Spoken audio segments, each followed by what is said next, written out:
I know it's unsettling. So yeah, hi, Jenny. Hi, I think that's why it didn't sell. Yeah. So, oh, that's cool. So I don't know if you remember these, Jenny, but there were kiosks in stores that had these demo discs in them for the GameCube, and it was kind of weird.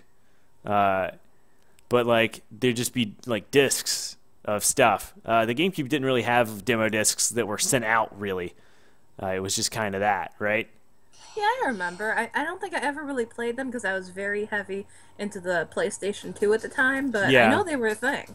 It's just interesting because like there were a lot of PS2 demos, but GameCube demos are kind of relegated to these weird discs that were never sold or anything. I'm gonna go ahead and jump into the first demo here just to get us going, but this is interactive multi-game demo discs volume 16. Um, Does and that mean you have 15 more to collect? there are sadly like 30 more I have to collect, and they're not for sale. I happened to find this at a Salvation Army for $1. Really? Yeah, this was the only thing I've ever found at that store. But it's a pretty cool thing, and it's kind of this time capsule for the era. That's why I think it's interesting. It is pretty cool. Yeah. I thought you said none of the thrift stores down there had anything. Well, one of them had this one time 6 years ago, so I feel like I'm still on safe ground saying that there aren't much in the southeast. But yeah, so this is WarioWare Mega Party Games. This is the demo for this. Apparently, when you boot up the regular game, there are all these save files, but this one there's all these default names. I think we got to go with Champ. Yeah, I think you should be champ. And yeah, so a lot of these are just kind of locked down versions of the full game. But sometimes they're earlier, they're pre-release. Some of the things, change, and that's kind of interesting to see what it was. Really? Basically this game is, the original Game Boy Advance games with a little bit more of a game around it and some multiplayer. You got a little bit of delayed reaction on that one there.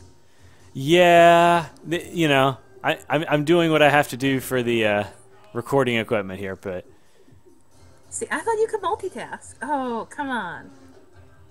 it's just about getting used to the delay. But yeah, also I'm bad at talking and playing WarioWare at the same time. It's hard enough to just play WarioWare.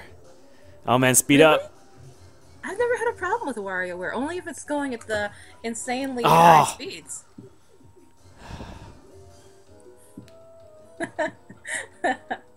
this is going poorly. Come on, at least you dressed him. I You got did. that. Come on, there you go. Okay, I'm getting the hang of it. Yeah, sure, you're doing great. Now you've got it. I always loved the WarioWare games. It's a shame that the one for the Wii U was just such a bust. I mean, in that it wasn't really a WarioWare game, Like, there was the little bit of the gamer part of it where there was WarioWare in there, but it was just kind of Wario-themed games rather than WarioWare games. Okay. Come on, you can do this one. This one's the easiest one of the boss battles. It is, but it's 100% timing-based. But you play all those rhythm games. If you can do I, the rhythm games, I you do. can It this. just takes a second. Because doing it through this recording equipment, I'm losing like quarter of a second, something like that. So as long as I can get used to being off, then I... Haha. But yeah. It's weird because everybody talks about console generations, like the beginning of them is when all the experiments happen, and then the later is just all you can really do is sequels. Yeah. I think that's the opposite for Nintendo. I think Nintendo's like, oh, we have a new platform. Now we got to get our Mario and our Mario Kart and our Mario Party and our Zelda. Like, they have to do that checklist, and then, like, when it gets to the end, it's like, oh, well, now what do we do, right? Yeah. And we get weird stuff. Like, you look at the GameCube, that's why we got, like, Odama and Chibi Robo and things like that. And I think never played Odama. it's Was it good? weird. It's weird. But for the purposes of this video, I'm going to keep going. But yeah, this is WarioWare. Let's see what else is on this disc. You know, it's a little bit disappointing with the WarioWare games because it almost seems like as the series went on, they were just repeating the same mini games in each one rather than coming up with new stuff. Yeah. All right. Can't get out of it now? Oh, there. Yeah, again, this is not designed for actual people to play at home. This is designed for a kiosk with a special button. But it runs fine on a normal GameCube. Yeah, you've got it going. Yeah, let's check out some of these videos here. Not all of them, but okay. I want to see this Tales of Symphonia video. How were they marketing Tales of Symphonia in 2004? I don't think they really put that much effort into it. I mean, I don't really remember ever seeing anything about it other than Nintendo Power. Well, it was on this disc. Yeah, but how many places even had the GameCube demo kiosks? I mean, I remember them, you know? But, I mean, they weren't completely everywhere. I mean, this is doing a pretty decent job of selling this game. I'm okay with this. Yeah, it's okay. I mean, it's inexplicably letterboxed, but... Yeah, but it's just kind of showing, okay, here's some cutscenes, here's another cutscene. Hey, there's the red-haired guy cutscene, and there's the tough girl cutscene, and cutscene. Few action battles. Yep. I mean, at least it's here, you know? Right? It just feels like if it's a JRPG, they really should be devoting a little bit to the story. Yeah, I guess. That's let's how see. people are going into it.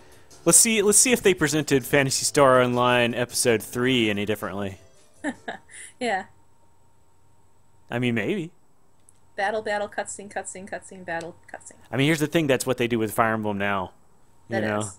Like, the worst part of the game is the only part of the trailer.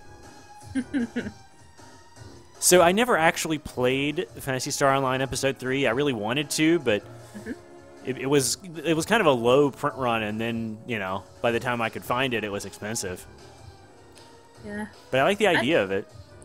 See, I never heard of it before or played it.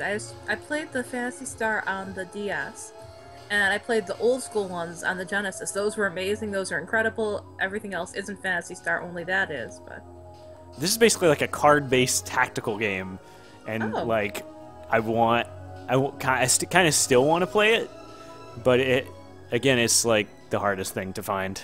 Yeah, how have you not played this? This is completely and utterly you. I mean, yes.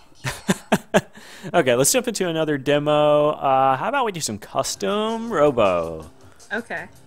It's like a Robo, but like a more custom Robo than the normal Robo. Customized robots are the best robots. I think so. Well, unless they're chibi. Oh, yeah. Chibi, then custom. You could customize a Chibi Robo. Could you? Yeah. Of course you can. I mean, maybe? Yeah, of course you could. Like, maybe you could little paint, a little outfit for him, get him some little extension properties, I don't know. Yeah. See, the custom Robo series never really hit in the West, you know? It was a series for a while in Japan, but we got the GameCube one and the DS one. There was an N64 one, another N64 one, and I think was there a GBA one? There may have been a GBA one. I'm pretty sure there was one on the Game Boy Advance too. Yeah. What can we customize in our Robo in this demo? Can we? Ah, okay. So we got Ray 01, we got Milky Way, we got Metal Ape. Go with the ape. Yeah, there you go. Okay.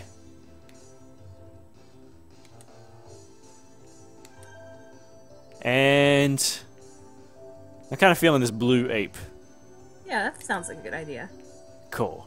What kind of guns? We got a 3-way gun, a Gatling gun, vertical gun. Seems unnecessary. I'm horrible at aiming, so I'm gonna go with a 3-way gun. because that's me. Yeah. That's me being bad at aiming, but hitting them anyway. Standard, standard F, standard S, and standard K. Really? Go with K. I mean, I guess. I don't... You know what? Whatever, it's fine. No, it says it constantly launches bombs to run the opponent out of hiding. That's good. Seeker pods. I think a seeker pod is good. Yeah. Let's split them back rather than upward. Go with the blue ones. The F. They're blue. It matches. That's important. Is it? Yeah, of course. If you're gonna do this, you gotta do this in style. And then the formula, clearly. First of all, they're blue. Yeah. Second of all, they're about running. And yeah, let's see what's in this demo. I actually have played this game, though not as much as I wanted to. Really, is it good? It's pretty okay. It's, you know, if you're a big Biomotor Unitron fan, and you know I am, then it's pretty fun to play. Okay, here we go.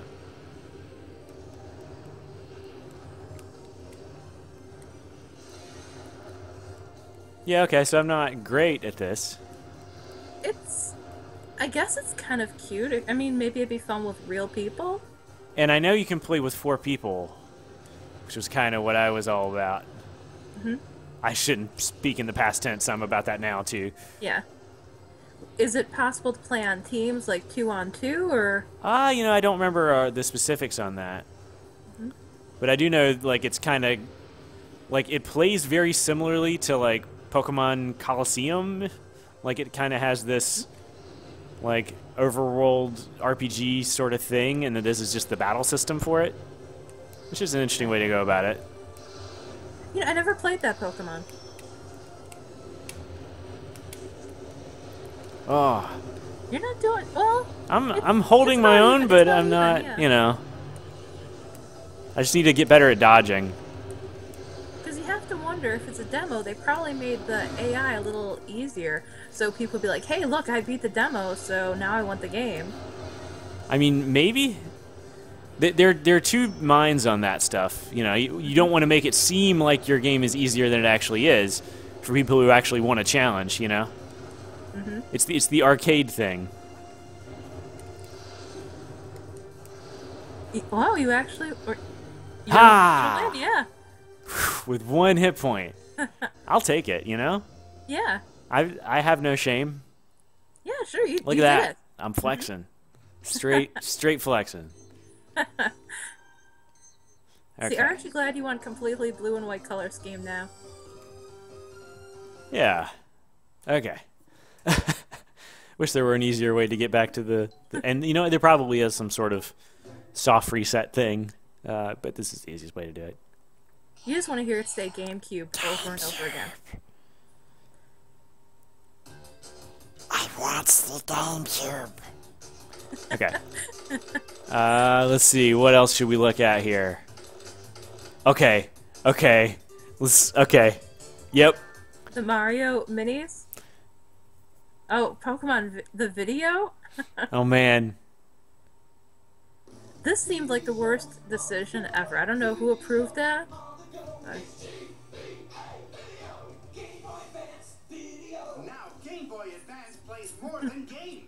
I just gotta watch this. It's... With GBA video, the shows are right in the cartridges. One video pack holds I mean, multiple really. episodes with full color and sound. So you can watch your favorite shows whenever you want, wherever you want. Wherever. Yeah. I know. It was revolutionary. Here's the thing. I know those sold ridiculous amounts. Really? Yeah. So this was Majesco. Mm-hmm. You know, Majesco had always been in sort of weird markets. Right. Majesco, like, you know, marketed the Genesis in 1999. Like, that was their business model. But so they did all those video things, and, like, that was the profitable enterprise. I want to do Mario Golf, too. And it's interesting because you see, like, the logo on this changed from the time they put a video in here to the final release. I don't know. I'm curious about that stuff. You know, Game Boy Mario Golf's kind of my thing. Ah, okay. Well, some of those are really good. Those were the Camelot ones that Yeah. even had the RPG elements Yeah. to them. Absolutely. I think the Game Boy Color one's slightly better, but both these games are just amazing. I still go back and play them. They're pretty great. Yeah, I only played the one, the Game Boy Color. I didn't play the one on the Game Boy Advance, but it was really a great game. And the fun thing was training up your person and taking them back to the console version and having your like fully leveled up spec character against like all your friends on the N64. And then the GameCube, actually. This one linked that way for the GameCube. I didn't know that. Yep. Oh man, I miss these though. They're the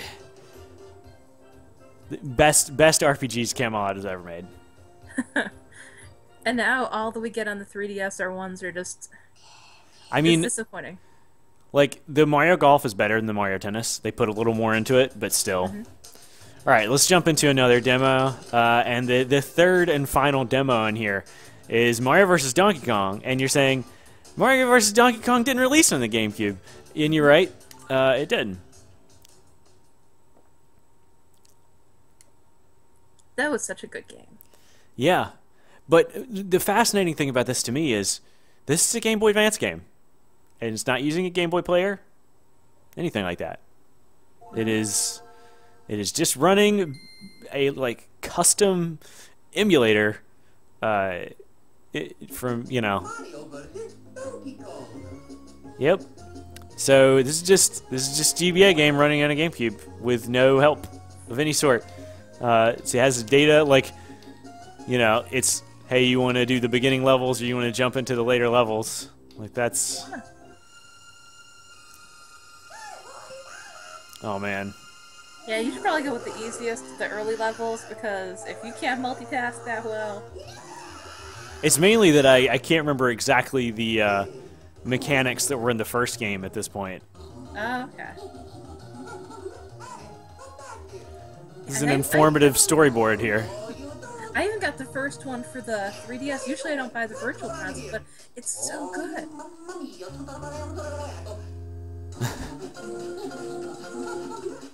Of course, you know, the first Mario vs. Donkey Kong game is Mario and Wario, so Yeah. that's another story. All right, but yeah, it's just weird that this exists at all. This is so bizarre. It's really cool that it exists. It's great. Yeah, it's also like, but like they had GBA kiosks. They could put GBA games in and demo them that way, but instead they put it in the GameCube kiosk. They want to be efficient. Yeah. All right. Let's jump in here and do this thing. I mean, how much store space could they get? I mean, in this era, probably more for the GBA than they could for the GameCube. Yeah, that's probably true. It's probably the same way now with the Wii U. Yep. Haha. Woohoo! The thing about the GBA era is they just didn't really know what they were doing as far as, hey, let's just put sound effects in everything. Everybody loves the sound effects. Well, of course they did. And it was great because look at how many great mixes and mashups they can do now with people sampling it. That's true. Okay.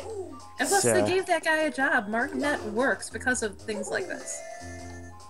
He probably is very comfortable home wherever he lives because of these sound effects. I mean, it's only like 6 sound effects, so. But if he's getting, like, maybe... Let's pretend he gets a royalty for every time it's used in the game. I imagine I would do that, or I Charles Martinet. Okay.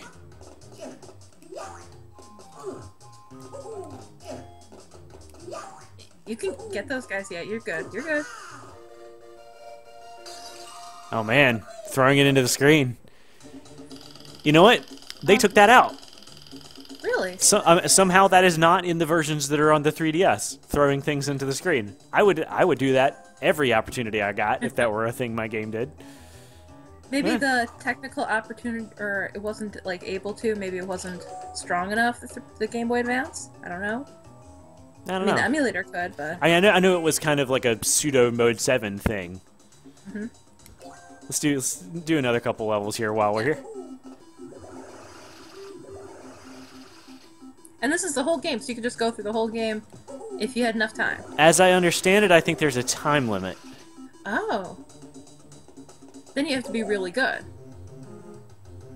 Yeah, or you can, you know, complete the first world, go to the 2-1 save the next time you boot it up. You know, get through the second and third worlds, go to the 4-1 save next time you boot it up, that kind of thing. How many worlds were there in this? I don't know. That is a good question. It could just be maybe you'll have to eventually hack the system to get rid of the time limit to beat it on here. I mean, you have free time. You have time to do that. I have a copy of the GBA game, so that's probably what I should do instead. But you wouldn't see him throwing the mini at the screen every time. I mean, I probably would. Is that in the Game Boy Advance version, though? I thought you said it wasn't. No, I was saying they took it out from later versions of Mario vs. Donkey Kong for some reason. Like you'd think that when they made a Mario vs. Donkey Kong for the 3DS, they'd want to include that. But no, it was only in the 2D GBA version of the game. Okay, here we go.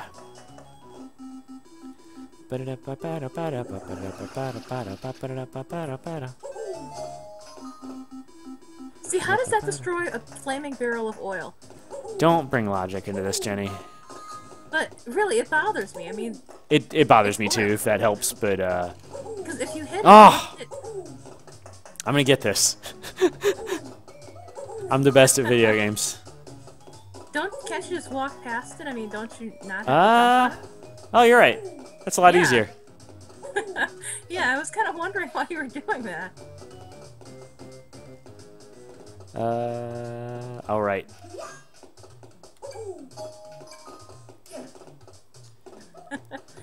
In a way, this is also, like, I guess the first Mario vs. Donkey Kong game is maybe Donkey Kong 94? Because that also has a lot of these, like, these same sort of mechanics. Yeah. But yeah, I guess I'm not surprised that, that Nintendo Software Technologies made this. Because they're kind of the experimental people, you know. They did the web framework thing, which is why actually we have a new Mario vs. Donkey Kong game now. It's because it was an engine they made as a showpiece to make HTML5 games, and they're like, you know, we just made an HTML5 Mario vs. Donkey Kong. We could just release it. And then they did. Good for them. Yeah.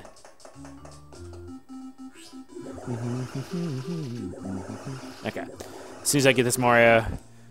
Yeah, hit some flaming barrels of oil that aren't going to splatter all over him, you know. They aren't. Oh, did not mean to do that. Okay, then we'll walk back down. There's some interesting jumps in here. It almost has this, like, Mario 64 style, like, jump off the top. Ends up being higher if you, like, have him doing a handstand. Yeah, I just think it's interesting. Like, I'm not noticing much about this game where you'd need, like, a higher jump. Though maybe not yet. That usually does come into play, like, maybe around the second world, maybe third.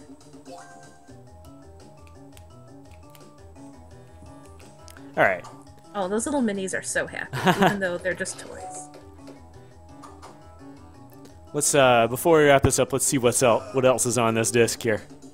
I think there are a couple more videos. No one up. No, it's okay. Yeah, it's fine. Yeah.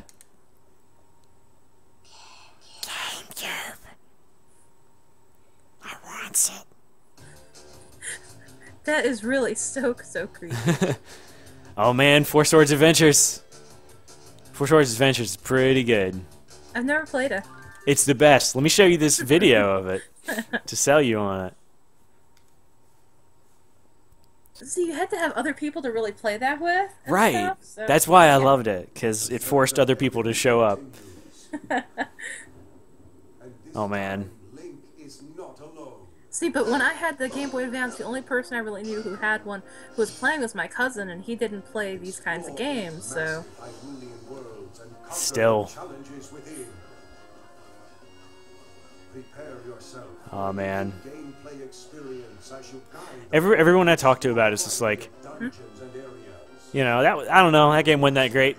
It's like, how many people did you play it with? Oh, I just played it by myself. Well, yeah, you shouldn't do that. But that's how it was for most people. Right, but like, I understand that you wouldn't be able to do it, but at least understand that you did not get the correct experience, you know? We weren't all popular like you, okay? I just held my friends hostage. I was like, oh, hey, look, I just so happen to have like 3 GBAs and 4 cables. How about you just all show up and play this game? You actually had 3 GBA, extra 3 GBAs. I had a GBA, an SP, and a Game Boy player. Oh. So, yeah. All right, one more That's video. pretty convenient. I just bought all of it because it was what I did. Okay, I'm going to let you choose. Do you want to see the video of the spacious memory card 1019 or the ESRB video? What do you think? Wasn't there a Harry Potter one on there? There was. Harry Potter video games are... I mean... Okay, fine, let's watch the memory card then. Okay.